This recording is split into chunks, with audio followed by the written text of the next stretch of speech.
Good day, good people. Relevant Thoughts Blog is here. I am your guy, Lewis to the T.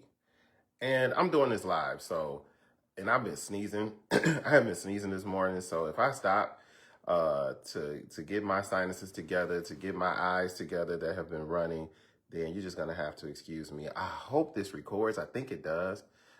It's been a long time since I did a live, so I can't remember. But this Relevant Thoughts blog, I believe it's going to be quick unless somebody jumps on here and asks me questions or we start some sort of a dialogue. But I'm doing this partially for engagement and partially because I want to start going live more often. Just to, again, for that engagement, but also because it just draws more people, which I guess is also engagement, draws more people to the page. But today's Relevant Thoughts blog is about the infamous day. And the infamous day, typically we talk about it referring to people who kind of traffic in gossip. They always say, well, they said, those people said, they said. And I would never forget somebody checking someone, I think it was on reality TV years ago, and they was like, well, who is they? Who is this they? Who are these people? And now that I think of it, I think it was Monica.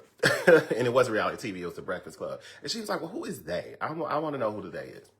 So it has infiltrated our politics, right? And it's nothing new, but I think now because the stakes are a lot higher, I want to talk about it so people can be more aware. And a lot of it is really going to hit people in a deep personal way because it's going to check us on our bias. It's going to check us on what we secretly believe and may not say out loud. I just saw this article, I listened to some people discuss an article that came out in regard to the New Hampshire House passing a bill called the Charlie Bill. And it's named after Charlie Kirk. And so this Charlie Bill, on the surface and in front of the world or in front of, the state of New Hampshire, this Charlie Bill was about banning public schools from teaching anything regarding the LGBTQIA plus community. So on the surface, it was like, we don't want you teaching this gay stuff. It's, if I can use the most basic language, we don't want you talking about them people over there. We don't want you talking about the gays, the lesbians, the bisexuals, whatever. Anything sexual orientation related, gender identity related, we're pretty much going to regulate what you say. And basically, we don't want you to say anything at all, particularly if it makes our state and or our country look bad, anything that will make it divisive. And a lot of people within the state were going along with this. They started to vote for it. They were kind of pumping it up with their Congress people. And now that it's passed the House, there's this big uproar because those same people that were supporting these Congress people, and I believe it was divided upon by party line. Most of the Republicans were for it. Most of the Democrats were against it. It was restrictive. It came into not only freedom of speech, but it came into historical narratives not being accurate. If you're controlling what people say about history and you're reporting things that are accurate, how can that be censored? How can that be limited? So, Democrats were against it by and large. Republicans were for it by and large. I'm not sure what the mix was. It was like 100 and something to 100 and something, but the Republican side and the people that were for this vote won. And I say people that were for it because I don't believe any Democrats voted for it, but I don't know that for sure. I haven't looked at the breakdown. But I do know it was majority Republicans that were supporting this.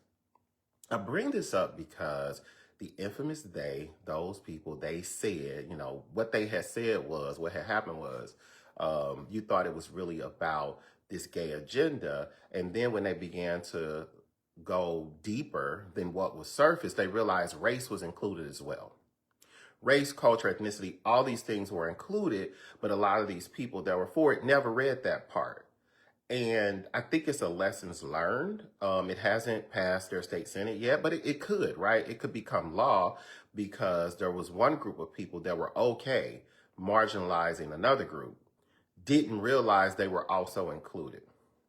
I think the lesson learned is, number one, dig deeper. You can't believe anything at the surface. Everything nowadays is clickbait. Almost everything you click on with a title that draws you in is clickbait. It was designed for you to see it. We know how the algorithm works. But the second part of this is understanding how connected we are as people. So when you want one group of people to be suppressed, not spoken about, not supported, you have to think to yourself that there's somebody else in power who also wants you to feel that same pain, who also wants to disappear you, who also wants your voice and your words suppressed. So that's another point. And I'll say the other part of this is it has happened so frequently, I don't know how we're not learning the lesson.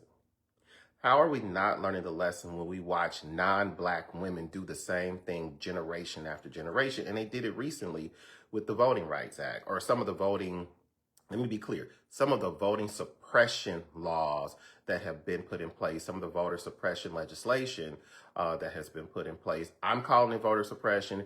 They're calling it voter ID laws. Both things can be the same at once. Two things can be true at the same time. And a lot of these non-Black women, and I'm talking about them particularly, there was more than non-Black women that voted for this. There was men that voted for it. There was probably Black people that voted for it. But particularly to non-Black women, the lesson was, while they were voting against this because they thought it would suppress particularly the Democratic vote, particularly the non-white vote, they did not realize that the way that most of the legislation was written, it was about having your ID match your birth certificate. Most married women, that is not going to be the case. So you, in an attempt to suppress others, have suppressed yourself. And so now they're on campaigns across the country or in places where some of these laws have been passed to stop them or get them overturned or to do something about them because of the midterms. The issue is some of it's already in place and you're going to have to wait till it's voted on again. But because you were so concerned about self and you pushed this to others, you then impacted yourself. So I'm saying that to say, even if for selfish reasons, when it comes to legislation, when it comes to the law, when it comes to anything that is going to be permanent or semi-permanent, you have to dig deeper. Because now the people of New Hampshire, who thought that they were suppressing the LGBTQI community, they thought they were suppressing the history and the teaching in public schools, they now have read beyond the headline and realized that race is a part of it.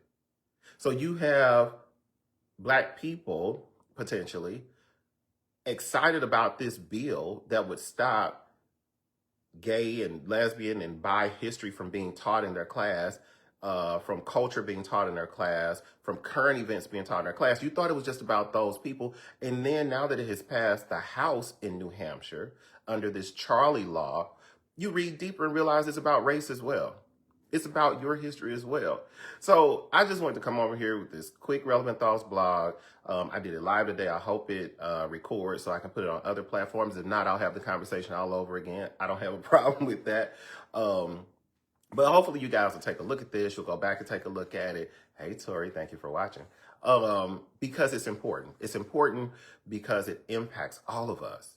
We cannot be so adamant about how wrong one group is that we don't dig deep enough to see how we are connected to it and how it also impacts us. So let's see when we get out of this. Let's see if we can get out of this circle, this vicious circle of the days and the those, and really try to figure out how do we best support, improve, uplift humanity as a whole. And that's my Relevant Thoughts blog for the day. Now I got to figure out how to hit finish because I don't know where it is because I haven't done this in so long.